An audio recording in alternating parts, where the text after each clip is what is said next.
Hello students, welcome to Shine academy. तो आज की वीडियो में हम लोग स्टार्ट करने वाले हैं क्लास 10 का chapter 5 that is arithmetic progressions. तो सबसे पहले हम समझते हैं कि चैप्टर का जो नाम है उसका क्या मतलब है। अरिथमेटिक का मतलब होता है मैथ्स इन्वॉल्विंग नंबर, यानी कि आप कभी भी जब मल्टीप्लीकेशन, एडिशन, सब्ट्रैक्शन कुछ भी करते हैं तो वो किसके अंडर आता है? अरिथमेटिक के अंडर आता है। और प्रोग्रेशन का सिंपल सा मतलब होता है कुछ चीजें जो किसी पैटर्न को फॉलो करके एक सीरीज बना ले, उसको हम बोलेंगे प्रोग्रेशन।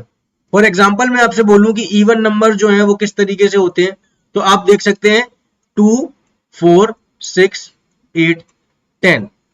अब इधर मैं आपसे पूछूं, क्या आप इन नंबर्स को देख के अगला नंबर क्या आने वाला है वो बता सकते हैं? तो अगर आप थोड़ा सा कॉमन सेंस लगाएंगे तो आप बोल पाएंगे कि हाँ, सारे नंबर्स में हम 2 और 2 और 2 ऐड करते जा रहे हैं, तो 10 के बाद अगला नंबर क्या आने वाला है? 12, इसके बाद 12 के बाद 14। तो इस तरीके से आपने एक पैटर्न नोटिस किया। पैटर्न क्या था कि सारे नंबर्स जो है वो +2 कर करके अगले नंबर पे हम आ रहे हैं। अब ये पैटर्न आपने नोटिस किया तो उसके बाद आपने अगले नंबर्स भी बता दिए। इस तरीके से हम बोलेंगे कि ये जो एक सीरीज है इसने एक प्रोग्रेशन क्रिएट कर लिया है। तो इस तरीके के हम इनफाइनाइट एग्जांपल्स बता सकते हैं और वही हमको इस चैप्टर में देखने हैं। इस चैप्टर में हम लोग क्या क्या पढ़ने वाले हैं? इस चैप्टर में हम पढ़ेंगे कि अरिथमेटिक प्रोग्रेशन किसे कहा जाता है, उसके अंदर वेरिएबल्स यानी कि फर्स्ट टर्म ए और कॉमन डिफरेंस डी क्या होता है, नंबर ऑफ टर्म्स एन क्या होती हैं, nth टर्म किसे कहते हैं और सम ऑफ एपी कैसे निकाला जाता है, ये सब हम इस चैप्टर में पढ़ने वाले हैं। तो अब हम बुक की कुछ एग्जांपल्स देख लेते हैं जो उसने प्रोग्रेशन के बारे में हमको बताए हैं। ये एग्जांपल्स हमको बता रहे हैं कि प्रोग्रेशन किस तरीके से हो सकते हैं।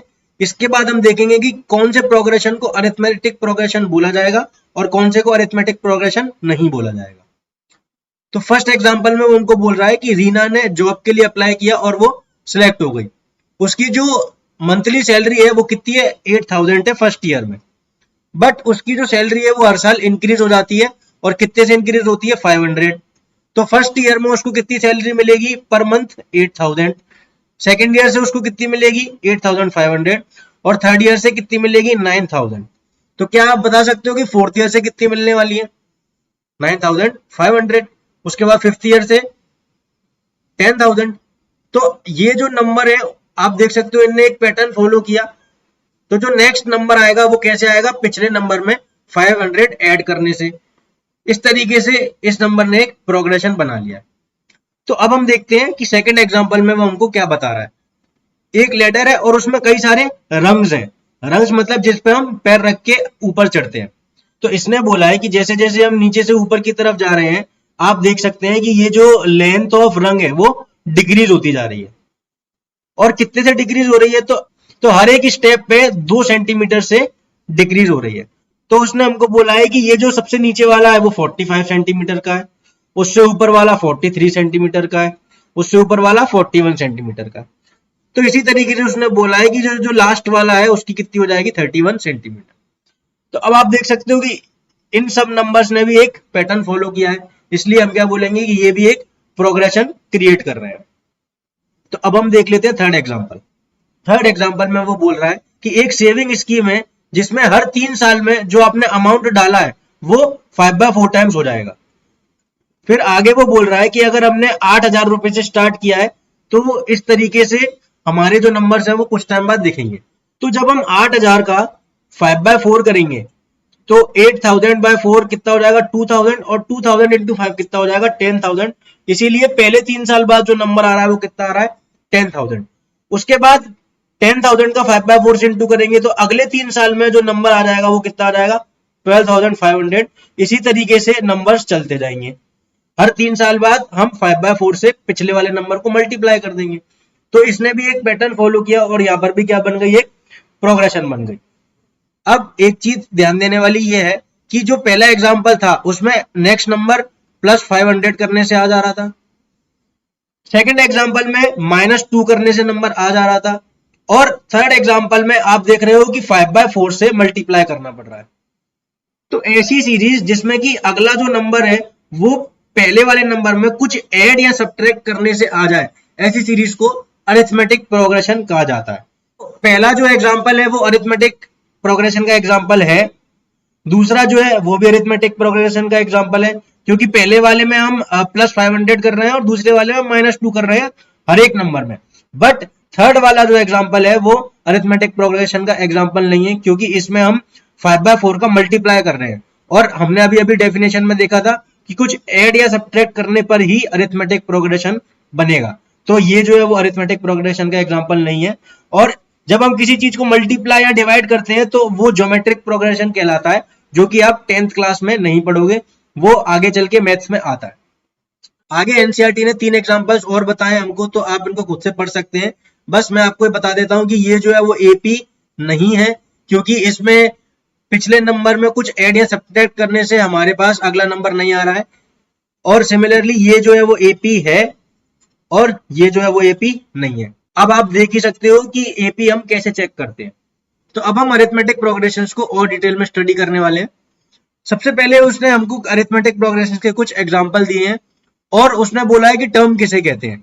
तो अरिथमेटिक प्रोग्रेशंस में जो भी नंबर्स आ रहे हैं उनको हम टर्म बोलेंगे। जैसे कि फर्स्ट वाले में आप देख सकते हो 1, 2, 3 और 4, ये कुछ नंबर्स हैं जिनकी वजह से अरिथमेटिक प्रोग्रेशन बना है। सिमिलरली सेकंड वाले में आप देख सकते हो 100, 70, 40, 10, इन नंबर्स से एक अरिथमेटिक प्रोग्रेशन बन रहा है। तो ये सारे नंबर्स अपने आप में क्या हो जाएंगे, एक टर्म हो जाएंगे। तो जैसे कि 100 को हम बोल देंगे फर्स्ट टर्म, 70 को बोल देंगे सेकंड टर्म, 40 को थर्ड टर्म। तो आप समझ रहे हो कि हर नंबर अपने आप में एक टर्म है। आगे उसने एक शब्द का इस्तेमाल किया, तो सबसे पहले हम प्रीसीडिंग का मतलब समझ लेते हैं। तो अगर मैं इस वाली सीरीज में 3 की बात करूं तो 3 के नेक्स्ट नंबर कौन सा आ रहा है 4, और 3 के पहले कौन सा नंबर आ रहा है 2। तो जो नंबर पहले आता है उसको बोलते हैं प्रीसीडिंग, और जो नंबर बाद में आता है उसको बोलते हैं सक्सीडिंग। किसके रिस्पेक्ट में बात कर रहे हैं हम, 3 के रिस्पेक्ट में। तो इसी तरीके से वो बोल रहा है कि जब हम पहले एग्जांपल की बात करते हैं तो अगली टर्म जो है वो पहले वाली टर्म से एक ज्यादा है, 1 मोर देन दी अदर। तो अब यहाँ पे देख भी रहे होंगे कि 2 जो है वो 1 से एक ज्यादा है, 3 जो है वो 2 से एक ज्यादा है। इस तरीके से ये हमारी क्या बन गई, एक अरिथमेटिक प्रोग्रेशन। सिमिलरली सेकंड वाले में आप देख सकते हो कि जो नेक्स्ट टर्म है वो पहले वाले से 30 कम है। इसी तरीके से थर्ड वाले में आप देख सकते हो कि जो नेक्स्ट टर्म है वो पिछली टर्म में 1 ऐड करने से आ रही है। और फोर्थ वाले में आप देख सकते हो कि सारी टर्म सेम है, यानी कि ना तो कुछ ऐड किया जा रहा है और ना कुछ सब्ट्रैक्ट किया जा रहा है। और फिफ्थ वाले में आप देख सकते हो कि हमने -0.5 ऐड किया हुआ है। तो इस तरीके से ये पांचों ही क्या है, अरिथमेटिक प्रोग्रेशन के एग्जांपल्स हैं। और अरिथमेटिक प्रोग्रेशन की डेफिनेशन क्या बोल दी, तो ये आपके पास अरिथमेटिक की डेफिनेशन आ चुकी है। इसमें बोल रहा है कि अगर आप पहले वाले नंबर में कुछ ऐड या सब्ट्रैक्ट करके अगला नंबर बनाओगे तो आपके पास जो प्रोग्रेशन बनेगा वो अरिथमेटिक प्रोग्रेशन कहलाएगा। उसके बाद हमको एक चीज नोटिस करनी है कि जितने भी अरिथमेटिक प्रोग्रेशन हमने देखे उनमें जो फिक्स्ड नंबर हम ऐड या सब्ट्रैक्ट कर रहे हैं उसको क्या बोला जाता है, उसको बोला जाता है कॉमन डिफरेंस। और कॉमन डिफरेंस जो है वो कैसा भी हो सकता है, पॉजिटिव, नेगेटिव और जीरो। तो एक बार हम देख लेते हैं। जैसे कि इधर +1 ऐड कर रहे हैं हम सारे नंबर्स में, इधर -30 हमने ऐड किया सारे नंबर्स में, और इधर हमने वापस से +1 ऐड किया है सारे नंबर्स में। इधर हमने 0 ऐड किया, यानी कि ना कुछ सब्ट्रैक्ट किया है ना कुछ ऐड किया है। और इधर हमने -0.5 सब्ट्रैक्ट किया है पहले वाले नंबर में। तो ये जितने भी नंबर्स आप देख रहे हो ये सारे क्या है, कॉमन डिफरेंसेस हैं। किसके, अपनी अपनी एपी के। और अब आपने देख लिया होगा कि फर्स्ट वाले में और थर्ड वाले में तो कॉमन डिफरेंस पॉजिटिव रहा, और सेकंड और फिफ्थ में कॉमन डिफरेंस नेगेटिव रहा, और फोर्थ वाले में कॉमन डिफरेंस 0 रहा। तो ये जो पॉइंट उसने हमको बताया था वो आपको समझ में आना चाहिए कि common difference can be negative, positive और 0। तो अब हम देखेंगे कि किसी भी एपी में हम डिनोटेशंस कैसे इस्तेमाल करते हैं। तो जो टर्म्स होती हैं उनको हम ए से डिनोट करते हैं, और वो जो टर्म है वो कौन से नंबर की है उस नंबर को रिप्रेजेंट हम नीचे कर देते हैं सबस्क्रिप्ट में। तो इसमें हम n लिख देते हैं।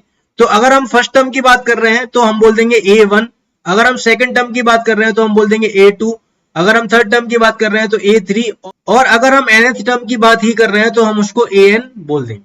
और जो कॉमन डिफरेंस होता है उसको हम D से डिनोट करते हैं। जो कॉमन डिफरेंस होता है वो क्या होता है, किसी भी एपी में एक फिक्स्ड नंबर जिसको हम ऐड या सब्ट्रैक्ट करके अगला नंबर बनाते हैं उसको कॉमन डिफरेंस बोलते हैं। तो हम पढ़ेंगे बहुत ही इंपॉर्टेंट चीज जिसको कि हम बोलते हैं general form of an AP. General form किसी भी चीज की समझना बहुत इंपॉर्टेंट होता है, क्योंकि हम सारे कंपैरिजन जनरल फॉर्म से ही हमेशा करते हैं। एपी के जनरल फॉर्म समझना बहुत इजी है। एपी का जो फर्स्ट नंबर है उसको हम मान लेते हैं ए। अब डेफिनेशन ऑफ एपी के हिसाब से हम क्या बोलेंगे कि जो अगला नंबर होगा वो ए में कुछ ऐड करने से आएगा, और जो कुछ हम ऐड करते हैं उसको हम बोलते हैं कॉमन डिफरेंस यानी कि डी। तो ए में हमने कुछ ऐड कर दिया यानी कि ए प्लस डी हो गया अगला नंबर। अब जो ए में ऐड किया था तो ए प्लस डी बना, तो वही नंबर हमको ए प्लस डी में ऐड करना पड़ेगा, तो ए प्लस डी और फिर वापस से प्लस डी, तो ये कितना हो जाएगा ए प्लस 2d हो जाएगा। इस तरीके से हमारे पास तीसरी टर्म आ गई।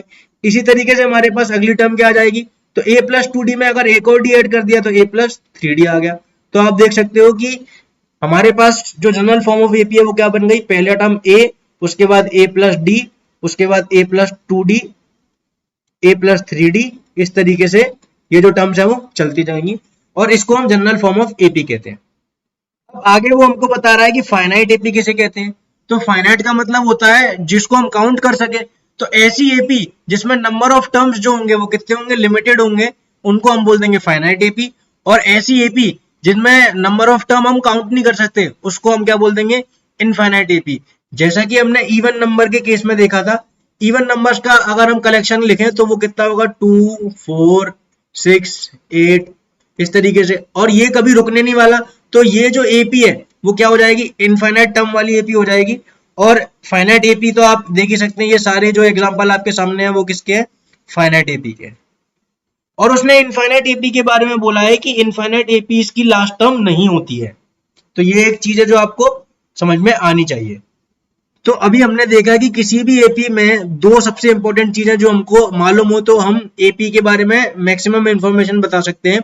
और वो दो चीजें कौन कौन सी हैं, तो एक तो ये है कि जो एपी है वो स्टार्ट कहां से हो रही है, यानी कि उसकी फर्स्ट टर्म, और दूसरी जो चीज है वो है डी यानी कि कॉमन डिफरेंस, जिससे कि हम पता लगाएंगे कि अगली टर्म जो है वो हमारी क्या आने वाली है। अगर आपको ए और डी दोनों मालूम है तो आपसे एपी के बारे में जो भी पूछा जाएगा आप मैक्सिमम सवालों का जवाब दे पाओगे। तो ये पॉइंट आप याद रखना कि जब भी आपको कोई एपी मिलती है तो सबसे पहले आप क्या ढूंढोगे, उसका फर्स्ट टर्म और उसकी कॉमन डिफरेंस। अब उसने यहाँ पे एग्जांपल लिया है कि कोई एपी है, अगर उसका ए 6 है और डी 3 है तो जो एपी है वो कैसे बन जाएगी, तो 6 में हम 3 ऐड कर देंगे तो 9 आएगा, 9 में 3 ऐड कर देंगे 12, 12 में 3 ऐड कर देंगे 15, इस तरीके से हम नंबर ऐड करते जाएंगे और हमारी एपी बन जाएगी। अगर सेम केस में d प्लस 3 की जगह -3 होता तो हमारी एपी दूसरी बनती। उस केस में हम 6 में -3 करते तो नेक्स्ट नंबर आता 3, फिर 3 में -3 करते तो नेक्स्ट नंबर आता 0, और फिर 0 में -3 करते, तो इस तरीके से हमारी जो एपी बनती वो कुछ ऐसी होती। तो मिला के आप पॉइंट समझ रहे हैं कि अगर आपके पास फर्स्ट टर्म और कॉमन डिफरेंस है तो आप अपनी एपी बना सकते हो। और ये जो पॉइंट मैं आपको बोल रहा हूँ वो इसने यहाँ पे बताया हुआ है, आप चाहो तो पढ़ सकते हो। तो ये कुछ और एग्जांपल्स हैं जिसमें कि ए और डी हमको मालूम है और हमने एपी बनाई है, तो आप इनको देख सकते हो। तो आगे वो बोल रहा है कि अभी तक तो ए और डी मालूम था तो हमने एपी बना दी। अब वो पूछ रहा है कि अगर आपको एपी दे दी जाए तो क्या आप ए और डी बता सकते हैं। तो हम देख लेते हैं, जैसे कि हमारे पास ये एक एपी है, इसमें हमको ए और डी फाइंड करना है। तो ए तो सबको मालूम है फर्स्ट टर्म होता है, तो ये जो एपी है वो स्टार्ट किससे हो रही है, 6 से, तो हम लिख देंगे a इज इक्वल टू 6। अब बात आती है कि डी कैसे फाइंड करें। तो डी फाइंड करने के लिए हमको मालूम होना चाहिए कि एपी किस तरीके से बनती है। अगर आपको मालूम है एपी किस तरीके से बनती है तो आप डी इजीली फाइंड कर सकते हैं। तो एपी कैसे बनती है, पिछले नंबर में कुछ ऐड या सब्ट्रैक्ट करने से। तो डी फाइंड करने के लिए सबसे आसान तरीका क्या है कि आप किसी भी नंबर को पकड़ लो। तो फॉर एग्जांपल मैंने 12 को पकड़ लिया, तो 12 को पकड़ने के बाद उसमें से पहले वाला जो नंबर है वो उसमें से सब्ट्रैक्ट कर दो, तो इस तरीके से हमारे पास डी आ जाएगा। तो डी कितना आ गया, 3। अगर हमने 12 की जगह 15 को पकड़ा होता तो 15 में से हम उससे पहले वाला नंबर, तो 15 से पहले 12 है तो इसलिए तब भी कितना आता, 3। तो आप समझ रहे हो कि डी कैसे आता है। अब डी निकालने के लिए हमको समझ में आ गया कि हमको एक नंबर पकड़ना पड़ेगा, और ये जो नंबर है वो कोई ना कोई नंबर की टर्म होगी। तो जैसा कि आप यहाँ पे देख सकते हो 12 जो है वो थर्ड टर्म थी, तो इसको मैं लिख सकता हूँ A3, और 9 जो है वो सेकंड टर्म थी, तो हमने क्या लिख दिया उसको A2। सिमिलरली यहाँ पे 15 जो है वो फोर्थ टर्म है, और 12 जो है वो थर्ड टर्म है। तो इस तरीके से हमारे पास D इक्वल टू कितना आ गया, 3 आ गया। सिमिलरली हम इस वाली एपी में भी देख सकते हैं कि हमारे पास a कितना आ जाएगा 6, और अगर हम d की बात करें तो कोई सा भी नंबर पकड़ लो, तो हमने 0 पकड़ लिया। अब 0 से पहले क्या है, तो 0 से पहले 3 है, तो हमने उसको सब्ट्रैक्ट कर दिया, तो हमारे पास d की वैल्यू कितनी आ गई -3। अगर आपने -3 पकड़ा होता मान लो, तो हम क्या बोलते हैं कि -3 पकड़ा है और उससे पहले क्या है, उससे पहले 0 है, तो उसको सब्ट्रैक्ट कर दिया, तो इससे भी हमारे पास कितना आ रहा है -3 आ रहा है। तो यहां से हमारे पास d की वैल्यू कितनी आ गई -3। तो d निकालना बहुत आसान काम है, आपको बस कोई एक नंबर पकड़ना है और उससे पहले जो नंबर आ रहा है उसमें से उसको सब्ट्रैक्ट कर दो, तो आपका जो आंसर आएगा वो d हो जाएगा। आगे वो d निकालने का एक फॉर्मूला बता रहा है, अगर आपको लॉजिक नहीं समझ में आ रहा तो फिर आप फॉर्मूला रट सकते हो, बाकी लॉजिक बहुत सिंपल है कि किसी भी नंबर को पकड़ो और उससे पहले वाले नंबर में से उसको माइनस कर दो। अब एक पॉइंट हमको ये सीखना है कि एक बार अगर हमने डी निकाल लिया तो बस हमको बार बार निकालने की जरूरत नहीं है, यानी कि आप a2 माइनस a1 से एक बार डी निकाल लो तो a3 माइनस a2 करने की जरूरत नहीं है क्योंकि सेम आंसर आएगा, a4 माइनस a3 करने की जरूरत नहीं है क्योंकि वापस से सेम आंसर आएगा। तो याद रहे कि एक बार जब डी निकाल लिया तो वो सबके लिए सेम ही रहेगा, इसलिए बार बार निकालने की कोशिश ना करें। अब हमको एक सीरीज दी है, पूछ रहा है ये जो सीरीज है वो एपी में है कि नहीं है। तो अब ये जो सीरीज है वो एपी में तो नहीं है, बट ये एक बहुत ही फेमस सीरीज है जिसको कि बोला जाता है फिबोनाची सीरीज। फिबोनाची सीरीज में क्या होता है, जो नेक्स्ट नंबर होता है वो पिछले दो नंबर्स का सम होता है। फॉर एग्जाम्पल पहला नंबर अगर 1 लिया है तो अगला नंबर 1 ही होगा। अब यहाँ से जो फिबोनाची सीरीज है वो स्टार्ट होगी, 1 + 1 कितना होता है 2, इसलिए अगला नंबर 2 आ गया। 2 + 1 कितना होता है 3, इसलिए अगला नंबर 3 आ गया। 3 + 2 कितना होता है 5, इसलिए अगला नंबर 5 आ गया।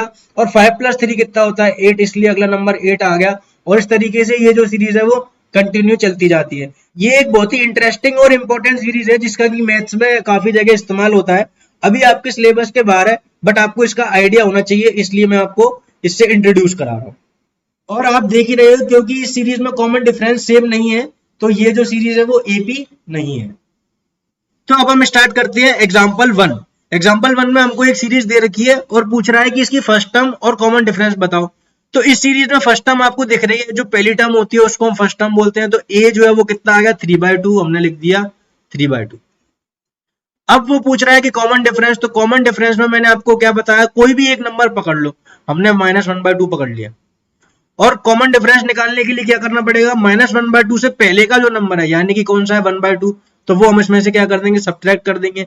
तो इसीलिए डी कितना आ जाएगा -1/2, -1/2 कितना हो जाएगा -1। अगर आपने -1/2 की जगह मान लो 1/2 पकड़ा होता तो हम क्या बोलते हैं कि 1/2 अगर पकड़ा है तो उससे पहले का क्या नंबर हो जाएगा 3/2, वो हम उसमें से सब्ट्रैक्ट कर देंगे, तो आंसर कितना आ जाएगा -1। अभी भी आंसर आएगा, तो डी कितना आ गया -1। अगर आपने -3/2 पकड़ा होता तो अपने पास आंसर अभी भी इतना ही आता। कैसे कि -3/2 अगर पकड़ा है और उसमें से माइनस करेंगे -1/2, क्योंकि जो पहले वाला नंबर है वो ऑलरेडी नेगेटिव है, तो आप देख सकते हो ये कितना हो जाएगा। तो इन दोनों में 2 एलसीएम हो जाएगा, -3 माइनस ऑफ -1 कितना हो जाएगा +1, तो ये कितना हो जाएगा -2/2, यानी कि अभी भी -1 ही आ रहा है। तो इस तरीके से एग्जाम्पल नंबर 1 हो चुका है। अब हम बढ़ते हैं एग्जाम्पल नंबर 2 की तरफ। एग्जाम्पल 2 में हमसे पूछ रहा है कि ये जो नीचे 4 सीरीज दी हैं इनमें से कौन सी एपी है और कौन सी नहीं है, और बोल रहा है अगर एपी है तो नेक्स्ट 2 टर्म लिखो। तो एपी हम कैसे चेक करते हैं, तो एपी हम कैसे चेक करते हैं, तो अगर कॉमन डिफरेंस सबका सेम है तो वो एपी कहलाएगा, वरना नहीं कहलाएगा। तो इन दोनों में हम देख लेते हैं +6 करके अगला नंबर आया है, इन दोनों में हम देख लेते हैं +6 करके अगला नंबर आया है, इन दोनों में भी देख लेते हैं +6 करके अगला नंबर आया है। तो हम क्या बोलेंगे, क्योंकि कॉमन डिफरेंस सब जगह सेम आ रहा है तो ये एक एपी है। और अगला नंबर अगर हमसे पूछ रहा है तो 22 में 6 ऐड कर देंगे तो 28 आ जाएगा, और उसके बाद अगला पूछ रहा है तो 28 में 6 ऐड कर देंगे तो 34 आ जाएगा। सेकंड में भी हमको सेम चीज चेक करनी रहेगी, तो हम देख सकते हैं इन दोनों में -2 किया है इसलिए ऐसा नंबर आया है, इन दोनों में भी -2 किया है, इन दोनों में भी -2 किया है, तो अगला नंबर भी -2 करने से आ जाएगा, वो आ जाएगा -7, उसके बाद -9। और क्योंकि कॉमन डिफरेंस सब जगह सेम है तो ये एक एपी है। तो सेकंड पार्ट भी हो गया है। अब हम थर्ड की बात कर लेते हैं। थर्ड पार्ट में आपको देखते से ही समझ में आ रहा होगा कि ये जो है वो एक एपी नहीं है। ऐसा क्यों मैं बोल रहा हूं, तो आप देख सकते हो कि यहाँ पे जो डिफरेंस है वो कितना है +4 हमने ऐड किया तो -2 से 2 पे गए, फिर वापस हमने -4 किया तो 2 से -2 पे आए, फिर +4 किया, फिर -4 किया। तो कहने को तो हम अगला नंबर बता सकते हैं कि अगला नंबर 2 होगा और उसके अगला नंबर -2 होगा, बट ये एपी नहीं है, क्योंकि कॉमन डिफरेंस आप देख रहे हो, कॉमन डिफरेंस कांस्टेंट नहीं है, कभी वो +4 होता है, कभी -4 होता है, इसलिए थर्ड पार्ट जो है वो एपी नहीं है। सेम इसी लॉजिक से आप बोल सकते हो कि फोर्थ पार्ट जो है वो भी एपी नहीं है। शुरू की टर्म्स में 0 डिफरेंस है, उसके बाद भी 0 डिफरेंस है, उसके बाद अचानक से 1 का डिफरेंस आ गया, फिर वापस से 0 का डिफरेंस रहा, तो इस तरीके से हम बोल देंगे कि ये एपी नहीं। तो अब हम स्टार्ट कर रहे हैं एक्सरसाइज 5.1 और क्वेश्चन नंबर 1 में हमको बोल रहा है कि ये जो कुछ केसेस दिए गए हैं इनमें जो सीरीज बन रही है वो अरिथमेटिक प्रोग्रेशन है या नहीं है, और ये जो सीरीज है वो हमको बनानी पड़ेगी कंडीशन को देख के। तो हम पहला वाला पार्ट देख लेते हैं। पहले वाले पार्ट में बात कर रहा है टैक्सी फेयर की, यानी कि कोई भी टैक्सी की राइड जब हम लेते हैं तो उसमें जो किराया बनता है वो किस हिसाब से बन रहा है वो हमको बता रहा है। तो बोल रहा है पहला जो किलोमीटर है उसके 15 रुपए लगते हैं, उसके बाद जो किलोमीटर आप चलोगे उसका 8 रुपए किलोमीटर के हिसाब से बिल आता जाएगा। तो सबसे पहले हम बनाते हैं कि ये जो सिचुएशन है वो कैसी दिखेगी। तो मान लो आपने 1 किलोमीटर की राइड ली है, तो कितना बनेगा, उसने बोला है कि 15 रुपए किलोमीटर के हिसाब से बिल बनेगा, तो पहले किलोमीटर का 15 रुपए का बिल बन गया। अगर हम 2 किलोमीटर की बात करें तो पहला किलोमीटर 15 रुपए के हिसाब से होगा, उसके बाद 1 किलोमीटर बचा तो जो अगला किलोमीटर है वो 8 रुपए के हिसाब से होगा, तो इसलिए हमारे पास कितना आ गया, 23 रुपीज का बिल आ गया। अगर हम 3 किलोमीटर की बात करेंगे तो पहला किलोमीटर वापस से 15 रुपए का, और जो अगले 2 किलोमीटर है वो 8 रुपए के हिसाब से, तो 8 इंटू 2 यानी कि 16 रुपीज, तो ये कितना हो गया, 15 + 16 इज 31 रुपीज। सिमिलरली 4 किलोमीटर का और निकाल लेते हैं, वो कितना आ जाएगा, 15 + 8 इंटू 3 यानी कि 24 और 15 इज 39 रुपीज। तो अब आप देख सकते हो कि 4 नंबर हमारे पास आ चुके हैं। पहला नंबर 15 है, दूसरा 23, 31 और 39। इनसे हमारी सीरीज बन जाएगी 15, 23, 31, 39। अगला नंबर इसी तरीके से आप देख सकते हो। तो अब हमको बताना है कि ये जो सीरीज है वो एपी में है या नहीं है। तो उसके लिए हम क्या करेंगे, इन दोनों में 8 का डिफरेंस है, इन दोनों में भी 8 का डिफरेंस है, इन दोनों में भी 8 का डिफरेंस है, कॉमन डिफरेंस हर जगह सेम है, इसका मतलब ये सीरीज एपी में है। तो इस तरीके से पार्ट फर्स्ट हो गया। अब हम सेकंड की बात करते हैं। पार्ट 2 में हमको बोल रहा है कि एक सिलेंडर है जिसमें हवा भरी हुई है और एक वैक्यूम पंप उसमें लगाया गया जो कि एक बार में 1/4 ऑफ द एयर को बाहर निकाल देता है। तो सबसे पहले हम मान लेते हैं कि सिलेंडर में जो एयर है वो कितनी है, x है। अब क्वेश्चन के हिसाब से एक बार में 1/4 एयर चले जाएगी, तो कितनी गई, x/4 रिमूव हो गई। अब रिमेनिंग कितनी हो जाएगी, तो x में से अगर हम x/4 निकाल देंगे तो ये कितना आ जाएगा, 3x/4 रिमेनिंग हो जाएगी। तो ये x जो है वो हमारी क्या आ गई, फर्स्ट टर्म यानी कि a1, और सेकंड टर्म क्या आ गई, a2 यानी कि 3x/4। तो अब थर्ड टर्म निकालने के लिए हमको क्या करना पड़ेगा कि अब जो 1/4 निकलेगा वो 3x/4 का निकलेगा, क्योंकि रिमेनिंग अभी कितनी है, 3x/4 है, और इसका 1/4 निकल जाएगा।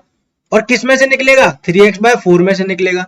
तो अब आप देख सकते हो कि ये जो नंबर है वो कितना आ जाएगा, 3x/4 - 3x/16, और इसको जब हम सॉल्व कर लेंगे तो 16 एलसीएम आ जाएगा और यहाँ पे 4 से मल्टीप्लाई हो जाएगा, 12x - 3x यानी कि ये कितना आ जाएगा, 9x/16।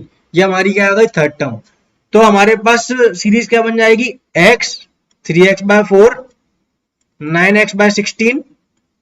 देख सकते हो कि 3/4 का इसमें मल्टीप्लाई किया तो ये सेकंड टर्म आ गई, इसमें 3/4 का मल्टीप्लाई किया तो थर्ड टर्म आ गई। अगर हम इसी में 3/4 का मल्टीप्लाई कर देते तो अगली टर्म क्या आ जाती, 27x/64। तो इस तरीके से तो ये प्रोग्रेशन बन गया। अब ये प्रोग्रेशन एपी है या नहीं, तो उसके लिए हम क्या करेंगे, पहली जो 2 टर्म है उनमें डिफरेंस आ रहा है -x/4 का, क्योंकि टर्म छोटी हो रही है।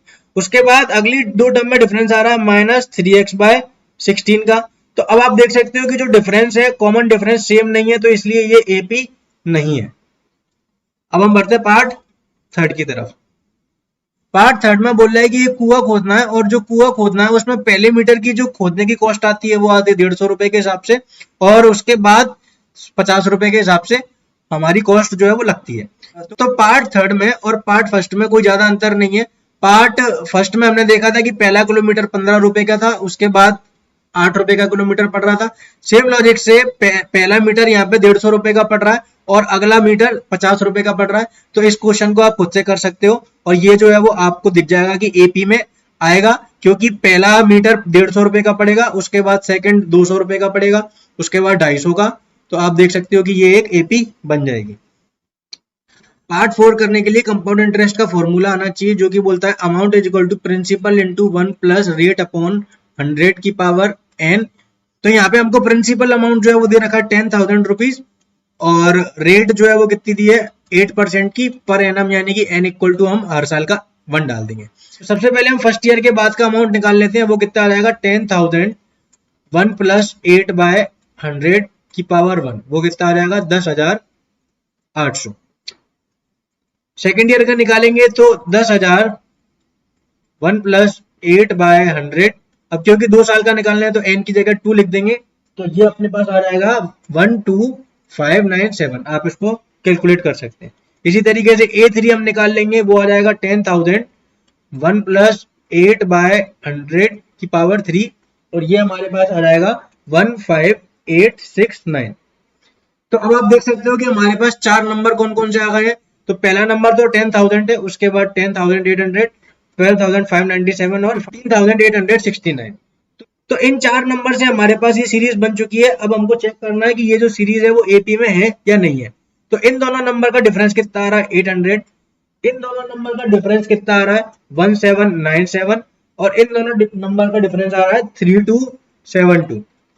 क्योंकि कॉमन डिफरेंस सेम नहीं है तो ये जो सीरीज है वो एपी में नहीं है। इस तरीके से पार्ट 4 हो गया। अब हम बढ़ते हैं क्वेश्चन नंबर 2 की तरफ। क्वेश्चन नंबर 2 में हमको ए और डी पी का दे रखा है और हमको बताने हैं कि अगली 4 टर्म्स क्या होंगी। तो फर्स्ट वाले में हमको ए 10 दिया है और डी 10 दिया है। तो सबसे पहले हमको जनरल फॉर्म ऑफ एपी समझ में आनी चाहिए। वो क्या होती है ए प्लस डी, ए प्लस 2d और ए प्लस 3d। अब ये जनरल फॉर्म है, आप चाहे तो इसमें डायरेक्ट वैल्यू पुट करके भी नंबर निकाल सकते हैं और मैं बोलूंगा कि कॉमन सेंस से आप निकालेंगे तो ज्यादा अच्छा रहेगा। फर्स्ट टर्म 10 है, अगली टर्म कितनी आ जाएगी, तो फर्स्ट टर्म में एक कॉमन डिफरेंस ऐड कर देते हैं तो सेकंड टर्म आ जाती है, वो कितनी हो जाएगी 10 प्लस 10, यानी कि अगली टर्म कितनी आ गई 20। उसके बाद अगली टर्म निकालने के लिए क्या करेंगे, पिछली वाली में 10 ऐड कर देंगे तो 20 प्लस 10 आ जाएगा, यानी कि वो कितना आ गया 30 40। इस तरीके से हमारी सीरीज बन जाएगी। तो ये हो गया फर्स्ट पार्ट। इसी तरीके से सेकंड पार्ट ट्राई कर लेते हैं। सेकंड पार्ट में हमको a जो है वो -2 दे रखा है और d 0 दे रखा है। तो अगर d 0 है तो आप देख सकते हो कि ये जो नंबर है, ये जो नंबर है, सारे नंबर क्या हो जाएंगे 0। और जब कुछ ऐड नहीं कर रहे, कुछ सब्ट्रैक्ट नहीं कर रहे, तो जो टर्म है वो वैसी की वैसी बनी रहेंगी। तो पहली टर्म -2 रहेगी, फिर 0 ऐड या सब्ट्रैक्ट करने से कुछ नहीं हुआ तो -2 ही रहेगा, फिर -2 ही रहेगा। इस तरीके से ये जो सीरीज है वो ऐसे बनती जाएगी। थर्ड जो है, थर्ड में हमको a दिया है 4 और d दिया है -3। तो इसमें हम क्या करेंगे, फर्स्ट टर्म जो हो जाएगी वो हो जाएगी 4, उसके बाद 4 में से 3 माइनस हो जाएगा तो आ जाएगा 1, फिर 1 में से 3 माइनस हो जाएगा तो आ जाएगा -2 और -2 में से -3 हो जाएगा तो आ जाएगा -5। इस तरीके से हमारी सीरीज बन जाएगी। पार्ट 4 में हमको दिया है a equal to -1 and d equal to 1/2। तो फर्स्ट टर्म कितनी हो जाएगी -1, उसके बाद -1 में हम 1/2 ऐड कर देंगे तो कितना हो जाएगा -1/2 बचेगा। उसके बाद -1/2 में हम 1/2 ऐड कर देंगे तो कितना आ जाएगा 0, फिर 0 में 1/2 ऐड कर देंगे तो 1/2, फिर 1/2 में 1/2 ऐड कर देंगे तो 1 और इस तरीके से हमारी सीरीज बन जाएगी। फिफ्थ पार्ट में हमको दे रखा है a इक्वल टू -1.25 और d इक्वल टू -0.25। अब फर्स्ट टर्म अपनी कितनी आ जाएगी -1.25, इसके बाद -1.25 में हम d ऐड कर देंगे तो वो -0.25 हो जाएगा, यानी कि ये कितना आ गया -1.5। इसके बाद -1.5 में -0.25 ऐड कर देंगे, वो कितना आ जाएगा -1.75 और फिर एक और बार कर देंगे तो -2 आ जाएगा। इस तरीके से जो हमारी सीरीज बन जाएगी। इस तरीके से क्वेश्चन 2 हो चुका है। अब हम बढ़ते हैं क्वेश्चन 3 की तरफ। क्वेश्चन नंबर 3 में हमको बोल रहा है कि ये जो एपी दी गई है इसमें फर्स्ट टर्म बताओ और कॉमन डिफरेंस बताओ। तो फर्स्ट टर्म तो इसकी आपको दिख रही होगी 3 हो जाएगी और कॉमन डिफरेंस के लिए मैंने आपको क्या बोला था, कोई सा भी नंबर पकड़ लो। मान लो आपने -3 पकड़ा हुआ है तो -3 अगर पकड़ा है उससे पहले जो नंबर था उसको सब्ट्रैक्ट कर दो। उससे पहले -1 था तो -1 जब हमने सब्ट्रैक्ट किया तो हमारे पास क्या आ जाएगा d। तो यहाँ से डी कितना आ जाएगा -3 और माइनस माइनस प्लस यानी कि +1, तो ये कितना आ गया -2। अगर आपने -3 की जगह मान लो -1 पकड़ा होता तो फिर हम क्या करते, तो -1 माइनस ऑफ, उससे पहले क्या नंबर था, तो 1 था, तो इसलिए -1 कर देते, तो ये कितना हो जाता, -1 -2 ही रहता। इस तरीके से आप कोई सा भी नंबर पकड़ो, उससे पहले वाले नंबर को उसमें से माइनस कर दो तो आपका डी आ जाएगा। तो इस वाले क्वेश्चन में a = 3 हो गया और d = -2 हो गया। सिमिलरली हम इसकी बात करते हैं तो a = -5 और मान लो मैं पकड़ लेता हूँ 3 को, तो 3 माइनस ऑफ -1, तो ये कितना आ जाएगा 3 + 1 यानी कि 4, तो d कितना आ गया इस वाले में 4 आ गया। इसी तरीके से इस वाले में a = 1/3 आ जाएगा और d कैसे आएगा, तो 5/3 को अगर पकड़ लिया उसमें से 1/3 पहले वाला नंबर माइनस कर देंगे, ये कितना हो जाएगा 4/3, तो यहाँ से d कितना आ गया 4/3 आ जाएगा। और इस वाले में हम क्या करेंगे, a = 0.6 दिख रहा है हमको और d कैसे निकालेंगे, तो मान लो 1.7 पकड़ लिया, उसमें से 0.6 माइनस कर दिया, तो ये कितना आ जाएगा 1.1, यानी कि इस वाले केस में d = कितना आ जाएगा 1.1। तो इस तरीके से क्वेश्चन नंबर 3 हो चुका है। अब हम बढ़ते हैं क्वेश्चन नंबर 4 की तरफ। क्वेश्चन नंबर 4 में हमसे पूछ रहा है कि ये जो नीचे सीरीज दी गई है इनमें से कौन सी सीरीज एपी है और कौन सी नहीं है, और अगर एपी है तो हमको बताना है कि उसका कॉमन डिफरेंस कितना है। तो सबसे पहले हम फर्स्ट वाले को देख लेते हैं। इसमें इन दोनों टर्म्स का डिफरेंस 2 है, इन दोनों टर्म्स का डिफरेंस 4 है और इन दोनों का डिफरेंस 8 है। तो कॉमन डिफरेंस सेम नहीं है, इसका मतलब ये एपी नहीं है, तो इसमें हम क्या बोलेंगे, this is not an AP. Second वाले की बात करते हैं तो इन दोनों में डिफरेंस कितना है, आप देख सकते हो 0.5 का है, क्योंकि 5/2 कितना होता है 2.5 होता है और इससे पहले क्या लिखा हुआ है 2, तो इन दोनों में डिफरेंस कितने का आया 0.5 का। अब 2.5 से 3 में डिफरेंस कितने का आने वाला है, तो वो भी कितने का आने वाला है 0.5 का, और 7/2 को हम लिख सकते हैं 3.5 और इन दोनों में भी डिफरेंस कितने का आने वाला है 0.5 का। तो क्योंकि कॉमन डिफरेंस सेम है इसका मतलब ये एक एपी है और इसका जो डी है वो कितना हो गया 0.5 हो गया।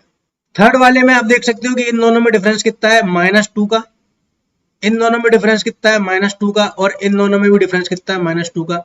क्योंकि कॉमन डिफरेंस सेम है तो ये एक एपी हो गया और इसका जो डी है वो कितना है -2। फोर्थ वाले में इन दोनों का डिफरेंस है 4, इन दोनों का डिफरेंस भी 4 है और इन दोनों का डिफरेंस भी 4 है, तो ये भी एक एपी है और इसका कॉमन डिफरेंस कितना है 4। तो फिफ्थ वाले में हम देखते हैं 3 + √2 में से अगर हमने 3 माइनस कर दिया तो आंसर कितना आ गया √2 आ गया। तो इन दोनों में डिफरेंस कितने का हुआ √2 का। अब हम इन दोनों की बात करते हैं तो 3 + 2√2 में से हमने कितना माइनस कर दिया 3 + √2 यानी कि उससे पहले वाली टर्म, तो वो कितनी आ गई, तो 3 से 3 जाएगा और 2√2 में से अगर एक √2 चला गया तब भी आंसर कितना आया √2 का डिफरेंस आया इन दोनों में भी। और सिमिलरली आप इनमें भी करके देखोगे तब भी √2 का ही डिफरेंस आएगा। तो कॉमन डिफरेंस सेम है, इसका मतलब ये एक एपी है और इसका जो डी है वो कितने का हो गया √2 का। सिक्स्थ वाले में आप देख सकते हो कि हम 0.2 को क्या लिख सकते हैं, can also be written as 0.20 और उसके बाद अगला नंबर है 0.22 और इन दोनों में डिफरेंस कितने का हुआ 0.02 का। अब हम बात करते हैं 0.22 की और 0.222 की, तो इसको हम लिख सकते हैं 0.220 और इन दोनों में डिफरेंस कितना होगा 0.002 का। तो आप देख सकते हो कि इधर जो डिफरेंस है कितना है 0.02 का और इधर जो डिफरेंस है वो कितने का है 0.002 का। तो कॉमन डिफरेंस अलग अलग हो चुका है, इसका मतलब ये एक एपी नहीं है। क्वेश्चन 7 में आप देख सकते हो इन दोनों में डिफरेंस -4 का है, इन दोनों में भी -4 का है और इन दोनों में भी -4 का है, इसका मतलब ये एक एपी है जिसका कॉमन डिफरेंस कितना है -4। क्वेश्चन नंबर 8 में सारी टर्म्स सेम है, तो हमको मालूम है जब सारी टर्म्स सेम होती हैं तो जो कॉमन डिफरेंस होता है वो कितने का हो जाता है 0 का, और वो एक एपी तो होती ही है। ये हमारे पास ये वाली सीरीज है, इसमें आप देख सकते हो शुरू की 2 टर्म का डिफरेंस हो गया 2, बाद की 2 टर्म का डिफरेंस हो गया 6 और उसके बाद की 2 टर्म का डिफरेंस हो गया 18। तो आपको दिख रहा होगा कि जो अगली टर्म है वो पहली वाली में 3 का मल्टीप्लाई करके आ रहा है, यानी कि ये एक एपी नहीं है क्योंकि कॉमन डिफरेंस अलग अलग है। 10th वाले में इन दोनों का डिफरेंस a है, इन दोनों का डिफरेंस भी a है और इन दोनों का डिफरेंस भी a है, कॉमन डिफरेंस सेम है तो ये एक एपी है। पार्ट 11th में आप देख सकते हो कि अगली टर्म में a का मल्टीप्लाई हो रहा है और जब भी मल्टीप्लीकेशन होता है तो हम क्या बोलते हैं वो एक एपी नहीं है। क्वेश्चन नंबर 12 जो है एक बहुत इंपॉर्टेंट क्वेश्चन है, इसमें आपको दिखने में तो लग रहा होगा कि ये एपी नहीं है, बट जब हम इसको सॉल्व करके देखेंगे तो ये एक एपी निकलेगी। वो कैसे मैं आपको बताता हूँ। √2 को तो हम लोग √2 ही लिखा रहने देंगे और √8 को हम लिख सकते हैं √8 2 इंटू 2 इंटू 2, और आप देख सकते हो 2 का एक पेयर है जो कि रूट के बाहर आएगा, तो कितना बनेगा आंसर 2 रूट 2। सिमिलरली रूट 18 को हम क्या लिख सकते हैं, रूट अंडर 2 इंटू 9, और 9 को लिख सकते हैं 3 इंटू 3, तो ये रूट के बाहर 3 का एक पेयर आ जाएगा, तो कितना हो जाएगा 3 रूट 2। इसी तरीके से आप रूट 32 को ट्राई करना, तो आपके पास कितना आ जाएगा 4 रूट 2। तो अब ये जो सीरीज है वो क्या बन गई, रूट 2, उसके बाद 2 रूट 2, उसके बाद 3 रूट 2, फिर 4 रूट 2, और इसी तरीके से कंटिन्यू होती जाएगी। तो इन सब में कॉमन डिफरेंस आया कि नहीं आया, इन दोनों में आप डिफरेंस देखो रूट 2 का है, इन दोनों में आप डिफरेंस देखो रूट 2 का है, और इन दोनों में भी डिफरेंस कितने का, रूट 2 का है। तो कॉमन डिफरेंस सेम है, इसका मतलब ये एक एपी है। 13th वाला भी इंपॉर्टेंट है, क्योंकि ये जो है वो देखने में एपी लग रहा है, बट एक्चुअल में ये एपी नहीं है, क्योंकि आप देख सकते हो कि इसमें रूट 2 का मल्टीप्लाई हो रहा है एक टर्म से दूसरी टर्म में जाने के लिए, और जब भी मल्टीप्लाई होता है तो हम क्या बोलते हैं, वो एक एपी नहीं है। 14th भी एक एपी नहीं है, क्योंकि आप देख सकते हो इन दोनों में अगर हम इसको सॉल्व कर लेंगे तो ये आएगा 1 9 25 49, इस तरीके से ये चलता रहेगा। इन दोनों में डिफरेंस कितने का आया, 8 का, इन दोनों में डिफरेंस कितने का आ गया, 16 का, और इन दोनों में 24 का। तो आप देख सकते हो कि ये एक एपी नहीं है, क्योंकि कॉमन डिफरेंस अलग अलग आ रहा है। 15th की बात की जाए तो 15th में पहले हम इनको सिंप्लीफाई कर लेते हैं, तो ये कितना आएगा 1 25 49 73। तो इन दोनों में जो डिफरेंस है वो 24 का है, इन दोनों में डिफरेंस भी 24 का है, और इन दोनों में भी डिफरेंस 24 का है। क्योंकि कॉमन डिफरेंस सेम है तो ये एक एपी हो जाएगी। इस तरीके से एक्सरसाइज 5.1 कंप्लीट हो चुकी है। अगर अभी भी आपको कोई डाउट आता है तो आप मेरे को इंस्टाग्राम पे फॉलो कर सकते हैं, मैं वहां पे आपके डाउट क्लियर कर दूंगा। और अब हम मिलेंगे अगले वीडियो में, जो कि होगा एक्सरसाइज 5.2 का। तब तक के लिए बाय बाय।